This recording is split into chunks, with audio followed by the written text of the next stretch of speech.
Bom, transformações termodinâmicas. Então vamos olhar agora um pouquinho das consequências da primeira lei da termodinâmica em cada uma das transformações que a gente já conhece.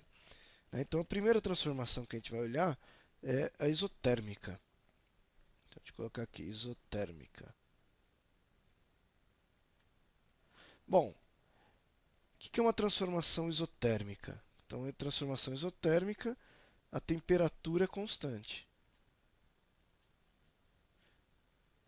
A temperatura é constante. Isso quer dizer que a variação de temperatura ela é zero. A temperatura não muda, ok? Então, lembrando lá, né?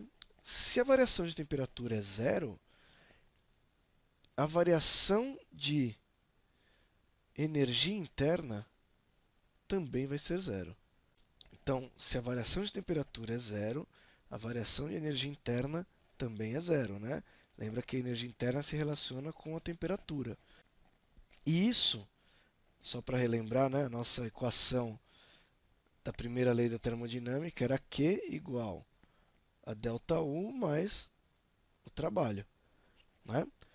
Quando eu olho para uma isoterma, né, para uma transformação isotérmica, esse ΔU vale zero. Ele some daqui. Ele vale zero.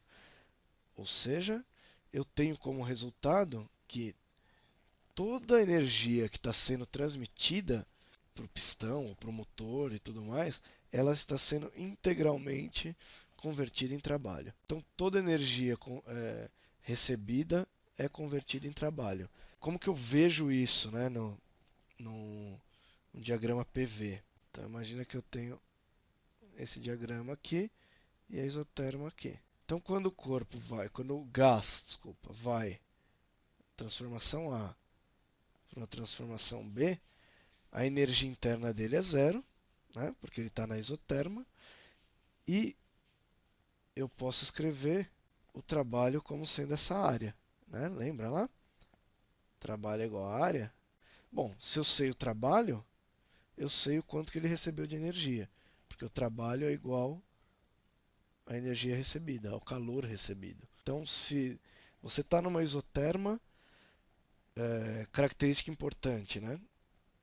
Variação de temperatura é zero, logo a variação da energia interna é zero. Se a variação da energia interna é zero, a quantidade de calor fornecida é integralmente transformada em trabalho. Então ele transforma tudo aquilo em trabalho. Bom, vamos para a segunda transformação. Transformação isométrica. Isométrica ou isovolumétrica ou isocórica, né? Tanto faz. Numa transformação isométrica, o volume é constante. V é constante.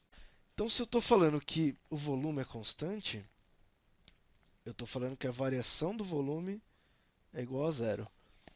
Tá? Quem que se relaciona? Né? Que grandeza aqui dessas três, Q, ΔU ou trabalho, qual delas que se relaciona com o volume? Né?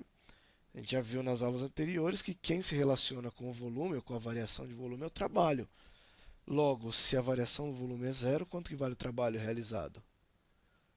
O trabalho realizado vale zero.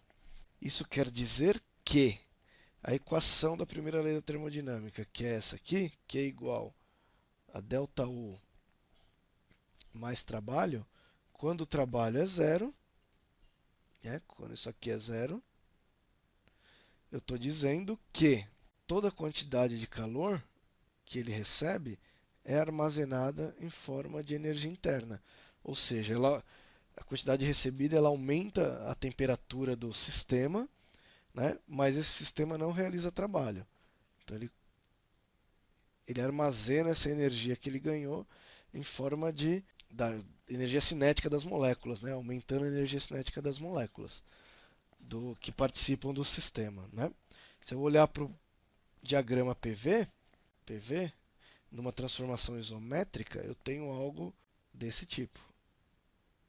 Né? Indo de A para B, e aí o volume não varia. Okay? Se o volume não varia, eu não tenho área aqui embaixo dessa linha. Né? Então o trabalho vale zero. Tá? Então, numa isométrica, variação de volume é zero. trabalho é zero, consequentemente, né? E aí eu sei que toda quantidade de calor dada ao sistema é armazenada em forma de energia interna. E aí falta a terceira transformação. A terceira transformação é a transformação isobárica. Transformação isobárica, a gente já viu, a pressão é constante. Se a pressão é constante, é muito simples de eu calcular o trabalho, né? Lembram? Se a pressão é constante, o trabalho é calculado como P vezes ΔV, né? Pressão vezes a variação do volume, tá bom? Só para deixar claro aqui, né? Nenhuma das grandezas vai zerar, então eu vou ter Q igual a ΔU mais T, mais trabalho, né? Se eu quiser substituir, né, essa equação aqui no lugar do trabalho, eu posso também. Não é necessário, mas eu posso. Então, Q igual a ΔU mais P vezes ΔV. Né? É uma forma de eu olhar para essa equação. Tá bom? Importante aqui, né? Importante. Como eu tenho uma transformação isobárica e nenhuma dessas grandezas zera, eu tenho que olhar para o sinal aqui do trabalho e da quantidade de calor e tudo mais, né? Então, se eu tiver uma expansão isobárica, numa expansão eu sei que a variação do volume é maior que zero. Logo, o trabalho é maior que zero. Para isso ocorrer, esse gás ele tem que ter uma variação de energia interna maior que zero. Ele tem que aumentar, né? Ele tem que aumentar a temperatura. Então, se eu tiver uma expansão, eu vou ter variação de energia interna maior que zero e trabalho maior que zero. Consequentemente, eu tenho a quantidade de calor maior que zero também. Se for uma compressão isobárica, eu vou ter, né, nesse caso, o ΔV menor que zero, logo o trabalho é negativo, né? E aí para eu ter o trabalho negativo, eu vou ter que esfriar esse gás. Então a variação de temperatura é menor que zero, consequentemente a variação da energia interna é menor que zero também. E aí o gás vai esfriar, ele está perdendo calor. Se ele perde calor, a quantidade de calor aqui não é recebida, é cedida, né? Ele está perdendo calor para o ambiente, é menor que zero também. Então a gente tem algumas possibilidades aí, né? Eu posso ter uma expansão ou uma compressão isobárica, tá? Na expansão, todos os valores aqui são positivos. Na compressão, todos os valores são negativos.